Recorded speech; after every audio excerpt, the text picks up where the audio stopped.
नमस्कार। जो छत्तीसगढ़ में एमएसपी और उसके ऊपर पैसे देने का जो खेल चल रहा है किसानों को, उसको आप ठीक से समझें।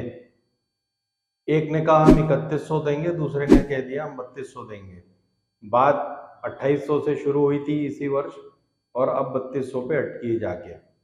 तो ये खेल किस तरह से चल रहा है? एक चीज ध्यान रखें, 2018 में जब कांग्रेस ने कहा था कि वो 500 रुपये बोनस देगी, तो उस समय एमएसपी प्लस 500 की बात हुई थी। तो वो अब जाकर पिछले सीजन में एमएसपी था 2050 रुपये, उस पर 500 रुपये बोनस दिया गया, तो करीब 2500-2600 रुपये हुए। अब एमएसपी है इस साल 2150 रुपये, उस पे अगर आप 3200 या 3100 देते हैं तो यानी 1000 रुपये का बोनस आप प्रॉमिस कर रहे हैं। तो क्या ये दोनों पार्टियां तैयार हैं ये 1000 रुपये एक्स्ट्रा खर्च करने के लिए? पिछली बार जब 500 रुपये देने थे तो 4 इंस्टॉलमेंट में देते आई है हर साल कांग्रेस। 150, 170 रुपये ऐसे के इंस्टॉलमेंट में 4 बार साल में दिए जाते हैं, जब तक कि अगला खरीद सीजन नहीं शुरू हो जाता तब तक। अब ये 1000 रुपये कैसे देंगे, ये सत्ता में आने के बाद ये लोग खुद ही बताएंगे। इसके दो पहलू हैं।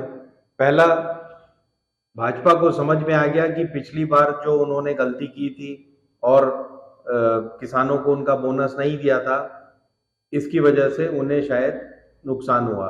एंटी इनकम्बेंसी नंबर 1 फैक्टर था, नंबर 2 पे था ये जो है एमएसपी की जो लड़ाई थी और बोनस की। भाजपा ने 300 रुपये बोनस भी नहीं दिया था, उसका भी खामियाजा शायद उनको भुगतना पड़ा होगा। अब लेकिन ये 2023 है, यहाँ पर आप कह रहे हो कि आप एमएसपी से 1000 रुपये ज़्यादा देंगे। उत्तर प्रदेश, बिहार, उड़ीसा और राजस्थान वगैरह में तो एमएसपी भी नहीं मिल पा रहा है, और जो पैसा मिलता है वो भी एक एक साल लेट मिलता है। तो उसके मुकाबले में हम बहुत खुशकिस्मत हैं कि हमें एमएसपी का पैसा मिलता है और टाइम से मिलता है, और उसके ऊपर 500 रुपये बोनस मिल रहा है। अब 1000 रुपये बोनस हमें मिलना चाहिए। अब दो बातें हैं यहाँ पर। पहली कि किसान अब 2800 रुपये से कम लेने को तैयार नहीं है। तो वो एक्सपेक्ट करता है, वो चाहता है कि मेरे को 2800 रुपये मेरी पर क्विंटल धान की कीमत है और वो मुझे मिलनी चाहिए। तो बात उससे भी आगे निकल गई, 3100-3200 पे आ गई है। तो किसान को खुश होना चाहिए। लेकिन इसका अगर लॉन्ग टर्म इम्पैक्ट हम देखें तो क्या है? पहला तो यह है कि इस बार 25% प्रोक्योरमेंट ज़्यादा होगा, 25% हम ज़्यादा खरीद करेंगे, क्योंकि 15 क्विंटल पर एकड़ की बजाय 20 क्विंटल और 21 क्विंटल पर एकड़ दोनों पार्टियों ने प्रॉमिस किया है। तो 25%, पिछले बार 1 लाख टन टारगेट किया था और प्रोक्योर किए थे। इस साल अगर सब चीज़ें सामान्य रही तो 1.25 लाख टन का टारगेट मिनिमम होगा, और जो 5-10% जो बढ़त होती है हर साल, वो मिला के करीब 1.25 लाख से 1,30,000 टन तक प्रोक्योरमेंट होने की संभावना है।